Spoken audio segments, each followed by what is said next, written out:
नमस्कार, जनसारथी न्यूज में आपका स्वागत है। खास मुलाकात में आज हम आपकी मुलाकात कराने जा रहे हैं ग्वालियर विधानसभा क्षेत्र डबरा से कांग्रेस विधायक सुरेश राजीव। अगला सवाल मेरा आपसे सुरेश जी, एंटी इनकम्बेंसी को लेकर है। भारतीय जनता पार्टी के खिलाफ देखने को मिल रहा है, कांग्रेस अपने को कहाँ खड़ा महसूस करती है?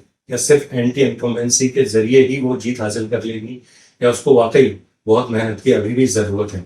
क्योंकि समय बहुत है और बीजेपी जो है सरकार है, बहुत सारी योजनाएं इस समय लाकर उन्होंने दे दी हैं। आम जनता के बीच जा रहे हैं, उनके कार्यकर्ता जा रहे हैं, योजनाओं को पहुंचाने का काम किया जा रहा है।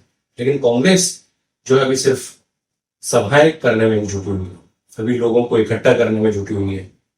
जो आपसी कलह है या मनमुटाव है या गुटबाजी जैसी चीज है, उसको संभालने में लगी हुई है। पहले तो मैं आपकी आखिरी पॉइंट का जवाब दूंगा। गुटबाजी का अगर सवाल है तो इस बार तो गुटबाजी कांग्रेस के बनत पर तो भाजपा में हमसे 10 गुना है, क्योंकि वहां 3 भाजपा से मुकाबला भाजपा ही को करना है।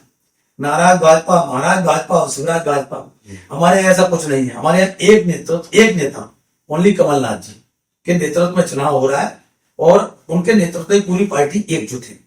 अब आ जाए, सिर्फ कांग्रेस पार्टी इस पर फोकस नहीं कर रही है कि भारतीय जनता पार्टी के प्रति जनता में नाराजगी है, युवाओं में नाराजगी है, किसान में नाराजगी है, मजदूर में नाराजगी है, कर्मचारी में नाराजगी है। सिर्फ इससे खुश होकर कांग्रेस पार्टी नहीं काम कर रही है।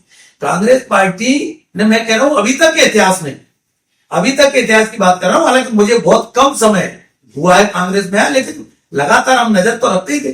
कांग्रेस पार्टी ने कभी भी इतने संगठन पर ध्यान कभी नहीं दिया। कांग्रेस पार्टी ने ग्रास रूट पे जाकर नीचे तक जाके कभी इस तरह का चिंतन मंथन मनन कभी नहीं किया जितना कांग्रेस आज कर रही है। और एक एक विधानसभा पर कांग्रेस पार्टी बिल्कुल निश्चिंत नहीं है। ये कि नहीं साहब, हमने जो ये कर दिया हम तो निश्चिंत है। वो उनको मालूम है कि ये सीट हम 100% जीतने जा रहे हैं।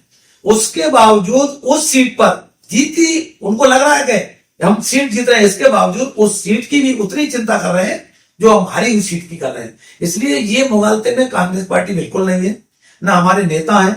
और हमारे नेता बैठकों में हमको ये कहते भी हैं कि बिल्कुल गलत फहमी में मत रहो कि उनके खिलाफ नाराजगी है इसलिए हमको जीतना है। हम क्या कर रहे हैं, हम जनता के बीच जा रहे हैं कि नहीं जा रहे।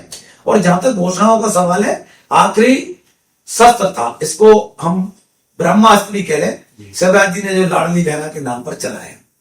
और हम समझते हैं कि नारी सम्मान की हमारी ये योजना है और निश्चित रूप से कमलनाथ जी की बात पर जनता को भी भरोसा है, माता बहनों को भी भरोसा है, किसान को भी भरोसा है, मजदूर को भी भरोसा है कि कमलनाथ जी जो कहते हैं वो करते हैं, खाली घोषणा का सवाल नहीं है।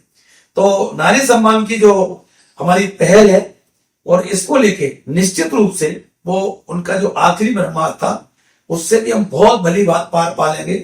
बिल्कुल, जब तक मैं आपके साथ बैठा हूं पूरा भरोसा है।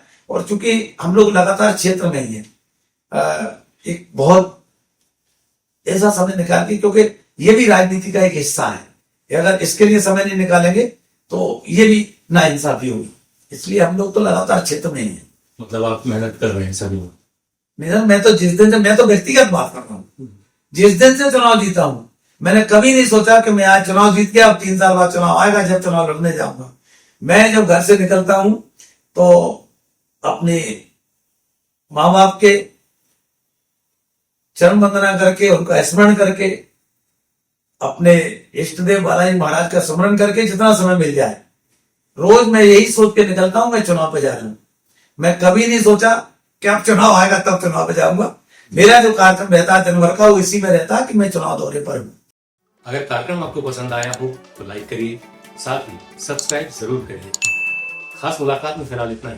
नमस्कार।